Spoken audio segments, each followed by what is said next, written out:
Lately nga madalas na talaga sumasakit ang ulo ko. Kaya nga totoo yung mga sinasabi na matatanda, nakakasilpon mo yan. Kaya nga as content creator, bumili na ako ng anti-rad na salamin kasi kailangan na kailangan talaga to, lalo na pag tutok na tutok kakasilpon yan. Syempre dahil ito na nga ang trabaho ko, kailangan talaga ng anti-rad na salamin para syempre pag mag-edit, mag-video, hindi na masakit ang mata be. Kaya kung babad din kayo sa cellphone at napapansin yung sumasakit na din ang ulo nyo kakasilpon nyo dahil nga yan sa radiation.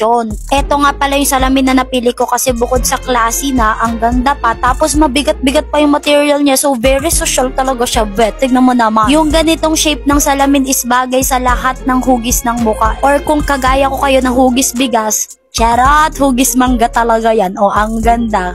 Ganito na din bilhin yung salamin. Tapos maganda din siya pang alis, very social tignan.